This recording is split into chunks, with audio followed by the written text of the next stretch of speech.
In the current context of the Middle East, the line between religion and politics is hard to distinguish, and characterizing organizations as simply one or the other has become an increasingly elusive task. The dominant religion in the region is Islam, and as a religion which has always had a strong doctrine of political implementation, it is unsurprising that Islamic groups have come to dominate the political scene. The term Islamist, often used interchangeably with political Islam, was coined in the 1970s to refer to the rise of movements which drew on Islamic ideology for a distinctly political agenda. 1. Islamism is not a monolithic movement, and, despite some common themes and shared vocabulary, the term encompasses a wide variety of groups with considerable ideological, political and organizational differences too. One has only to look at today's two effective Islamist states, Saudi Arabia and Iran, who differ dramatically in their organization of political life, to see that no consensus exists as to what constitutes an Islamic political system. 3. In such a diverse region as the Middle East, it is unsurprising that groups differ depending on their particular contexts, but expressions of Islamism can also differ within the same context and are constantly being readjusting according to changing conditions. 4.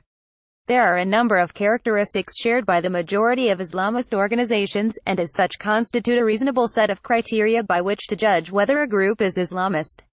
Firstly, they self-identify as an organization founded on the principles of Islam, are structured according to their particular Islamic ideology, and use familiar Islamic rhetoric to legitimize their cause. 5. Secondly, at the very heart of Islamist ideology is a profound abhorrence of the West, expressed particularly against the hegemony of the United States and the State of Israel. 6. Thirdly, they seek to create, whether through force or otherwise, an Islamic state under Sharia law. Finally, Islamist organizations are, by definition, political actors who seek to further their political agendas in their given context. Within these basic parameters of an Islamist organization are also found variations ranging between radical Islamism and moderate or main Islamism. Amongst several other nuances, radical Islamists advocate the use of violence for political ends with the ambition of revolution in order to impose an Islamic state. Moderate Islamists, while still favoring an Islamic order, often pursue a more incremental approach to its establishment. Generally, they rely on social and charitable activities to Islamist society, transforming the system from within instead of overthrowing it. 7. Islamist organizations can also differ depending on their transnational and national objectives. It is not uncommon for Islamist organizations to adjust their rhetoric and behavior to portray radical, moderate, transnational and national elements, and nor is it unusual for an organization to be divided into competing tendencies. 8. It is commonly understood that Hezbollah, a Lebanese-based organization founded in 1985, is an Islamist organization. Yet tracing its history from an underground, hardlined Shia liberation movement, to its entrance and deep involvement in the Lebanese political system, to its current military role in the Syrian civil war shows that its rhetoric, motivations, and objectives have evolved significantly.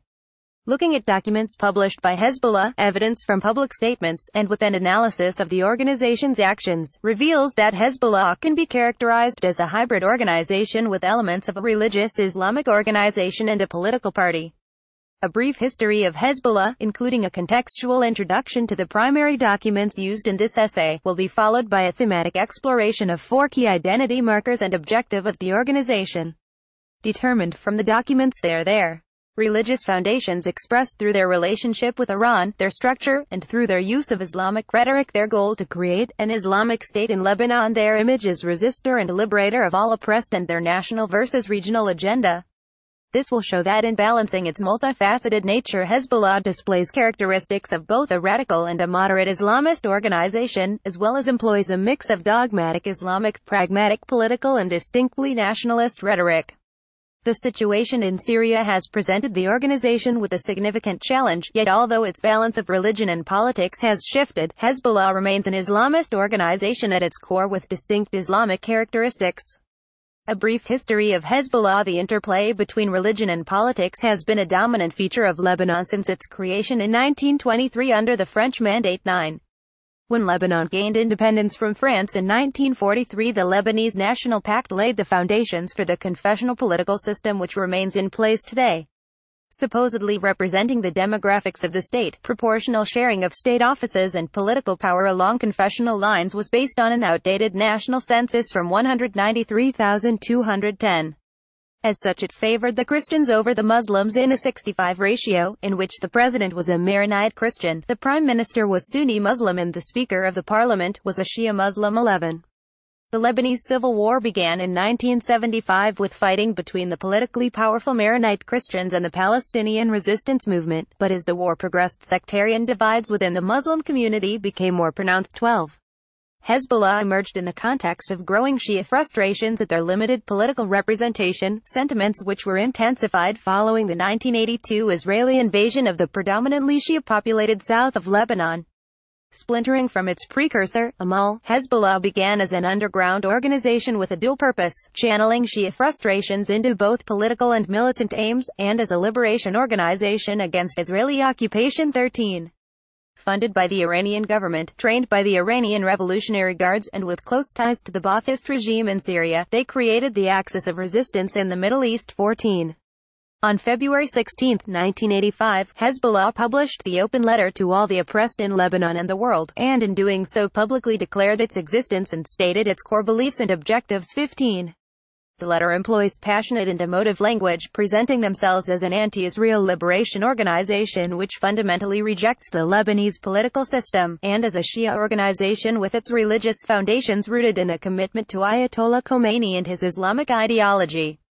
Following the Taif Accords of 1989, which brought an end to the civil war by readjusting the balance of political power between the sects, Hezbollah entered the political system as an opposition party in the 1992 parliamentary elections. 16. Its overtly Shia identity and religious rhetoric mellowed as it portrayed itself as a more pragmatic Lebanese political party. The 1996 electoral platform depicts an organization which has by this point evolved into the existing system and as a result is more balanced, more political, and less ideological than its original self. Resistance and liberation are still portrayed as their raison d'etre, but specific policies in areas such as economics and education appear the primary preoccupation of the document.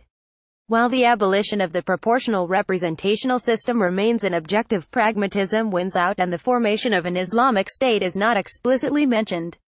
Hezbollah's social policies were coupled with military successes during this period, such as their guerrilla campaign against the Israeli-backed South Lebanon Army, which led to Israel's withdrawal in May 2000. As a result, they enjoyed widespread support both at home and across the region, increasingly seen as a symbol of pan-Arab resistance. 17.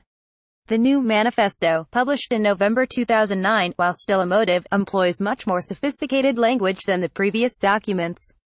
It demonstrates Hezbollah's evolution as a political party, with a greater understanding of international politics and an ambition to be recognized as an international movement. 18. The new manifesto was not, however, an attempt to recant the open letter or any of its preceding electoral platforms, but aimed to define the political vision of the party. 19. Its objective was not to deal with aspects of belief, ideology, or intellectual culture, and none of Hezbollah's previous more ideological documents have since been revoked or amended. 20. The new manifesto does not, therefore, imply that their original objectives have been abandoned, but instead that their public focus shifted from religion to pragmatism in politics during this period. Hezbollah has skillfully employed varying levels of ideological and pragmatic rhetoric to reach its aims, but 2011 marks the beginning of a new and ongoing phase of Hezbollah's evolution, as the Arab Spring uprisings took hold across the region. Its involvement in the Syrian war has seen the collision of its religious and political objectives, presenting a significant challenge for the organization. Religious language and anti-Israel resistance rhetoric remain prevalent in all its discourse, ramping up again with victory on the horizon in Syria. However, it has become irrefutably sectarian, its legitimacy as a Lebanese liberation organization has been questioned, and it has revealed its role as an instrument of Iran's expansionist aims. 21. Looking at Hezbollah's core objectives in the context of these key developments can reveal its Islamic tendencies, alongside elements of its pragmatic political, nationalistic, and Shia identities.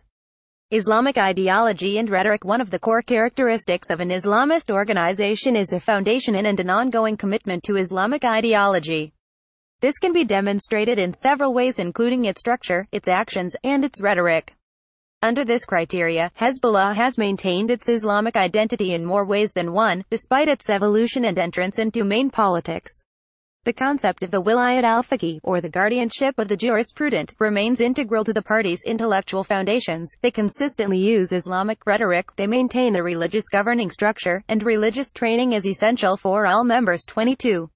Having a founding ideology, which integrates religion and politics to the highest extent, makes it difficult to distinguish which underlying motivation is at play, but a mix of both genuine religious observance and political rationality can in many instances be noted. Wilayat al-fiqh was the ideology and Islamic political system developed by Ruhollah Khomeini, who led the 1979 Islamic Revolution in Iran. It extends the fuqahas, or Islamist jurists, authority, with Khomeini concluding that they ought to concern themselves with the political, economic and legal problems of Islam rather than to focus exclusively on ritual matters. 23. The most learned jurist, designated to be himself at the time, holds the office of Ayatollah or supreme leader and is custodian of the people in the place of the 12th Imam. It is a distinctly Shia ideology which grants legitimacy to the Ayatollah through belief in the spiritual and political line of succession from the Prophet Muhammad. Like post-revolutionary Iran, Hezbollah's organizational structure is inherently Islamic, with a central place for religious authorities in the political practices of the organization. 24. Hezbollah is governed by a shura, or consultative council, which is an Islamic form of governance, and it looks to Iran for both religious and political leadership. 25. Hezbollah pledged their allegiance to Khomeini in overtly religious language in 1985, saying, "We obey the orders of one leader, wise and just, that of our tutor and faqih who fulfills all the necessary conditions, Ruhollah Musawi Khomeini. God save him." 26. When Khomeini was replaced by Sayyid Ali Hosseini Khamenei in 1989, Hezbollah again affirmed their commitment to him. The permission or the blessing of the Ayatollah has at times been sought to justify actions taken to further its own political as well as religious goals, such as in their decision to contest the 1992 general elections, as well as for their use of suicide bombers and martyrdom. 27. Religion also plays an important role in the recruitment and training process of Hezbollah. A network of schools, camps and religious programs, including the organization's youth wing, the My Scouts, ensure that Shiite ideology permeates society from the bottom up. Those recruited to the organization receive religious as well as combat training, and those who are not dedicated to Hezbollah's ideology are free to leave, ensuring that the recruits' minds, as well as bodies, are invested in their cause. 28. While this could be seen as religious indoctrination, it is clear that members of Hezbollah adhere to the religious ideology put forward by the organization, Wilayat al-Fiqh. Not only is Hezbollah founded on an Islamic ideology, but it has also maintained its self-perception and public image as an Islamic organization through its continued use of Islamic rhetoric. Its early texts contain a particularly strong Islamic flair, the 1985 open letter declaring, "We are the sons of the Ummah, the party of God, the vanguard of which was made victorious by God in Iran, and we declare openly and loudly that we are an Ummah which fears God only." 29. Their entrance into main politics saw them soften their religious language, opening the 1996 electoral program instead with persistence with our political course that is based on divine values. 30. In contrast to their 1985 document, in 2009 Hezbollah refers to their relationship with Iran in distinctly political terms, saying they consider Iran as a central state in the Muslim world. 31. Although in the new manifesto they state that the document is aiming to define the political vision of the party. 32. Public statements by key members continue to emphasize their Islamic identity. The organization became increasingly pragmatic as they learnt and evolved as a political actor, but although they stopped stating their objectives in overtly religious rhetoric, their Islamic identity remains evident throughout. Whether Hezbollah uses religious or political rhetoric to describe its affiliation with Iran, the reality is that evidence for both motivations exists for their continued cooperation and commitment. In their Islamic religious structure, Iran represents the authority, but Hezbollah relies on Iran for much more than religious guidance, and the purely pragmatic and political side of their relationship should not be downplayed. Hezbollah has often resorted to religious rhetoric as a means to further its political objectives, as is common amongst Islamist organizations, but regardless of the motivation, Wilayat al-Fiqh remains the cornerstone of their religious and political ideology. The creation of an Islamic state in Lebanon. A central element of Islamist ideology is the ambition to create an Islamic state founded on Sharia law. Through its transformation, Hezbollah has softened its stance on this objective, leading many to believe that they have forfeited their identity as an Islamist organization in favor of becoming a purely political actor. However, although they no longer present this objective in radical Islamist terms, they continue to display characteristics of a moderate Islamist organization. Tracing how their rhetoric and actions have changed since 1985 sheds light on how and why this objective is no longer at the forefront of their public agenda, as well as demonstrates how, despite this, Hezbollah is still an Islamist organization against this criterion. Formed in the midst of a civil war which was increasingly defined along sectarian lines, there is little surprise that Hezbollah rejected the system which marginalized their community, declaring it unjust and corrupt. 33. The 1985 open letter makes this clear, portraying them as a group with no interest in entering or reforming the political system. With a revolutionary flair that is distinctive of radical Islamist organizations, they proclaim that we do not constitute an organized and closed party in Lebanon, and state we consider all opposition in Lebanon voiced in the name of reform can only profit, ultimately, the present system. 34 They leave no question that they reject it in its entirety and show no ambition of forming a formal opposition party. They don't want to impose Islam upon anybody, but instead envisioned something akin to the Iranian Islamic Revolution, where popular support would overthrow the system in favor of a larger pan-Islamic state. 35. Although appearing to be a core objective of the organization at the time of its foundation, changing circumstances in Lebanon saw Hezbollah soften its position on the formation of an Islamic state in Lebanon relatively quickly. The Taif Accords gave Shiites the potential for increased political representation and influence. Hezbollah recognized that the social and political reality of Lebanon would not allow for an Islamic republic and that a middle ground would have to be sought within the existing system, which was now more suitable for them to operate in. 36. Although the decision caused divisions in the organization, blessed by the Ayatollah Hezbollah, they publicly announced their decision to participate in the electoral process on July 4, 199,237. This decision marked a significant turning point for Hezbollah as they shifted away from the short-term acquisition of a core religious objective in a bid for more political power. Throughout the 1990s, Hezbollah changed its image from an extreme Islamic movement into a legitimate political party in Lebanon, with its key leaders working to present it as trustworthy, responsible, and moderate. 38.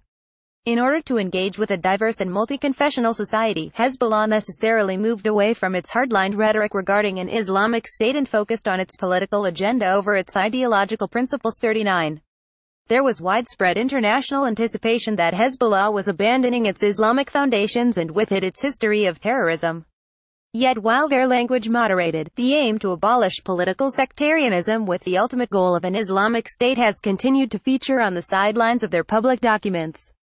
In their 1996 electoral platform, they still proclaim that political sectarianism represents the center of the essential flaw in the formula of the Lebanese political system, and that it should be replaced by a proportional representational system. 40 And again in the new manifesto they define political sectarianism as the major problem in the Lebanese political system, which thwarts its reform, development and regular updating. 41 Although a far cry from their early revolutionary sentiments which flatly refused participation in the system, Hezbollah acted pragmatically in altering its image from a radical to a moderate Islamist organization to achieve its long-term ambition of an Islamic state.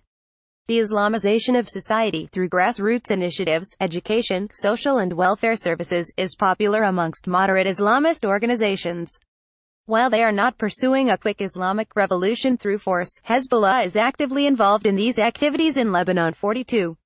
1. Of Hezbollah's strengths, as it has matured and evolved, has been that it has been able to use the ambiguity of its hybrid nature to tactically navigate towards its goals, stressing its religious identity at times and its political pragmatism at others. 43. These later documents are self-consciously political and not ideological because Hezbollah understood that they could profit more from the Lebanese context through a call to common political desires over religious sentiments shared only by some. The 1996 electoral platform and the new manifesto undoubtedly maintain a strong Islamic identity, but, as is not uncommon for Islamist organizations, they chose to balance out religious ideology with the political realities facing them. 44. Resistance and liberation from the oppressor. Created initially as a liberation organization against Israeli occupation of southern Lebanon, Hezbollah positioned themselves as an organization who would resist Israel and the West for all the oppressed in Lebanon and the world. 45 It is an aspect of its identity which Hezbollah has relied on over the years to achieve both political and military aims, and has therefore worked hard to maintain it. Following Israel's retreat in 2000, and despite numerous UN resolutions calling for the disarmament of all armed groups in Lebanon, Hezbollah has refused to comply. 46. Claiming that Israel still occupies Lebanese territory in the Sheba Farms and the Golan Heights, which the international community deemed to belong to Syria, has granted Hezbollah continued legitimacy in the eyes of many. In the 1985 open letter, the language used was overtly religious and passionate, declaring that we see in Israel the vanguard of the United States in our Islamic world. Our struggle will end only when this entity is obliterated. 47 Their declaration positions themselves on the side of the oppressed, alongside the Palestinians who represent the ultimate oppressed population in the Muslim world, and sets Israel and the U.S. up as the occupier and enemy. Their first stated objective in the 1996 electoral program is resisting occupation, and they reaffirm that, as it has always been, Hezbollah will continue to be, with greater drive and increasing responsibility, the party of resistance and liberation. 48 While the 2009 new manifesto uses much more sophisticated and political language to describe this objective, it is nonetheless one of the main features of the document. The time is taken to outline the U.S.'s crimes against the Islamic world, including American terrorism, Western schemes of domination, and creating and embedding sedition and division of all types in the Arab world. 49. The oppressor-oppressed narrative is popular amongst Islamist organizations, particularly those from the Shia tradition, as it is a political tool with the power to mobilize those disenfranchised with the current state of affairs. As a Shia organization, formed in a period when the Shiites had very little political power despite constituting a majority of the population in Lebanon, Hezbollah was able to use this narrative in their image as liberator to win support and justify its actions. The destruction of Israel and the reinstatement of a Palestinian state are common causes amongst many Islamist organizations. Hezbollah's military successes against the common enemy, affirming the reality of their capabilities to protect the oppressed, brought much praise both from within Lebanon and around the region, and widened their support base beyond the Lebanese Shia. When the Arab Spring uprisings began in 2011, Hezbollah supported the protesters, the oppressed peoples of the region, against infidel regimes. Aligning the uprisings with their own ideology, they denigrated the regimes as being pro-US and Israel, and as having abandoned the common Arab cause of liberating the Palestinians. 50. Despite the fact that the protesters were more motivated by legal, economic and social grievances, Hezbollah framed the events in the familiar language of oppressed and oppressor to strengthen their own image as supporter of the downtrodden and defier of injustice. 51 Hezbollah was able to use the changing circumstances in the region to its advantage until the uprisings came to Syria. When the Syrian regime turned weapons against their own people, Hezbollah, the liberator and defender of land and people, should have condemned its actions. 52. Yet, Syria is a key ally to Hezbollah, the third node of the axis of resistance, and provides the organization with significant strategic benefits. The fall of the Assad regime would be a severe political blow for Hezbollah. Although Hezbollah is now deeply involved in the Syrian war, it continues to frame its involvement as confrontation with the West and Israel, on whom they have long blamed any internal discord. 53. Throughout 2011 and 2012, before publicly announcing its military support for Assad, Hezbollah attempted to sell stories of victimization to justify its position, adding the threat of radical Sunnis, Takfiris, alongside those of their traditional enemies. 54. As sectarian divides spilled across the border and Hezbollah failed to maintain the illusion of minimal involvement, they have propagated the conspiracy that the war is the work of the West and of Israel, so as to align it with their objectives. 55. Hezbollah relies on its identity as liberator of the oppressed for its continued legitimacy and has been able to scalely exploit this image in the pursuit of political ends. However, as much as Hezbollah has attempted to couch its support for Assad in familiar rhetoric, the organization has hit a clear road bump in safeguarding its hybrid identity. Due to material necessities, it has had to realign its priorities and shift its focus away from direct confrontation with Israel. Yet, continually rejecting allegations that they have forgotten their objective of the obliteration of Israel, Secretary General of Hezbollah, Hassan Nasrallah, reiterated that we are busy in Lebanon, in Syria and probably in other places. But our utmost priority remains to stay ready to confront Israel. 56 Hezbollah has previously claimed to have more than 130 rockets, missiles, and mortars aimed towards Israel, and currently has up to 10,000 fighters deployed in southern Syria, reportedly preparing for confrontation with Israel at the Golan Heights front. 57. Despite how accurate these claims are, how Hezbollah presents its involvement in Syria makes it clear that abhorrence to the West and Israel remains integral to Hezbollah's agenda. Nationalism, inclusion and unity. Transnational Islamist organizations have become increasingly prevalent in the past few decades, with the rise of groups such as Al-Qaeda and ISIL. While, through its link to Iran and aspirations of a future pan-Islamic state, Hezbollah shares some characteristics with such groups, it also has a nationalistic, country-specific agenda which many transnational Islamists would reject. 58. According to many definitions, Islamism and nationalism are incompatible.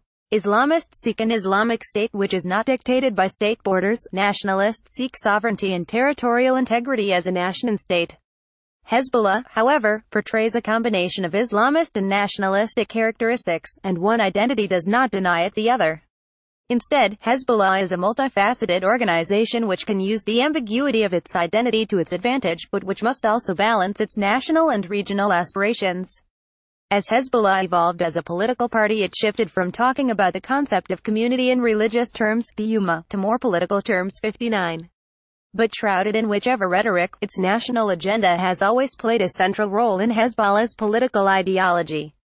In a show of underlying pragmatism towards the complex reality of the Lebanese community, Hezbollah avoids framing itself as either strictly Shia or Lebanese, which would ultimately alienate large portions of the population, and from its open letter to the new manifesto it has always called for unity in Lebanon amongst Muslims and Christians alike. 60.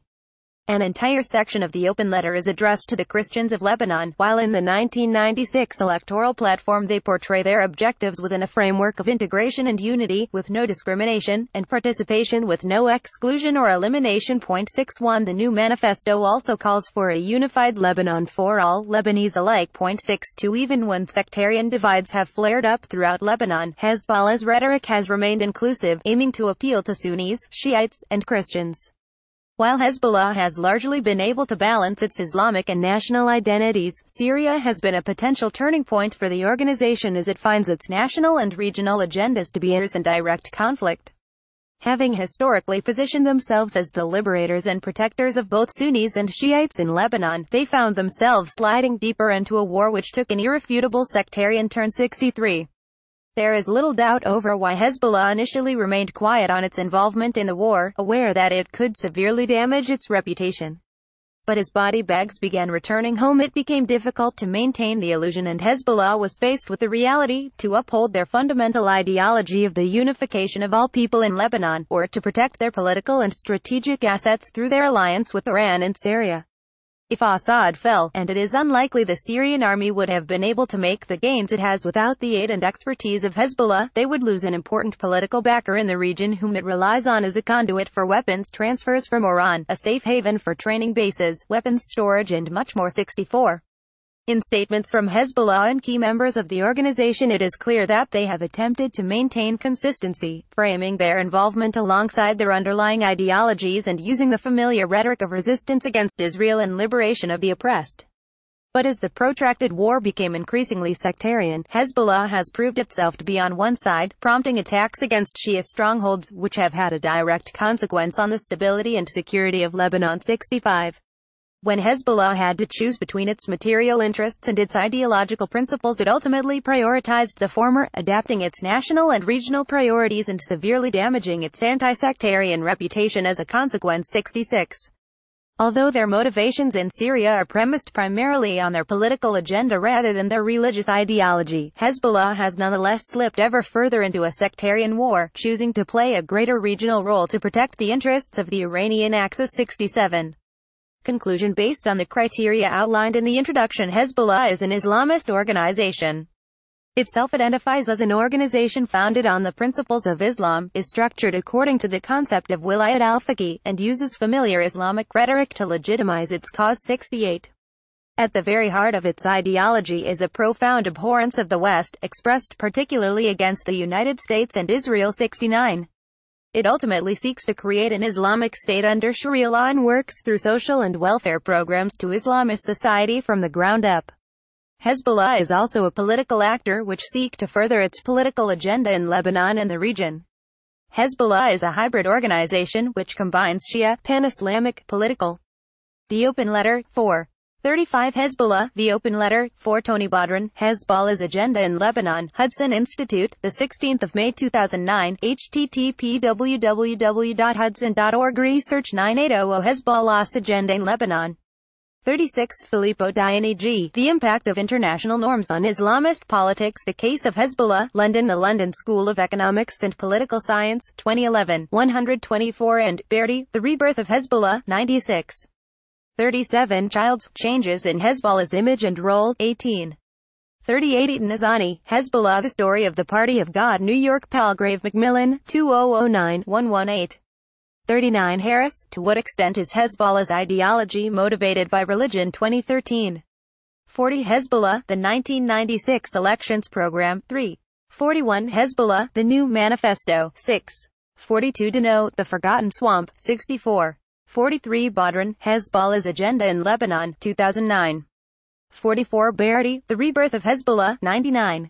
45 Hezbollah, The Open Letter, 1. 46 United Nations Security Council Resolution 1701, Paragraph 8 2006, http www.un.org Presson 2006 SC8808.doc.htm. 47 Hezbollah, The Open Letter, 6. 48 Hezbollah, The 1996 Elections Platform, 2. 49 Hezbollah, The New Manifesto, 3, 2, 4. 50 Chafik Joker, Hezbollah in Syria Gains, Losses and Changes, Al Jazeera Center for Studies, 1 June 2016, http studies.aljazeera.net and reports 201606 Hezbollah Syria Gains Losses 160601093443171.html. 51 Shalabi, Hezbollah, 37. 52 Lina Khatib, Dina Matar, and Atef Al-Shayer, The Hezbollah Phenomenon Politics and Communication Oxford University Press, 2014, 189.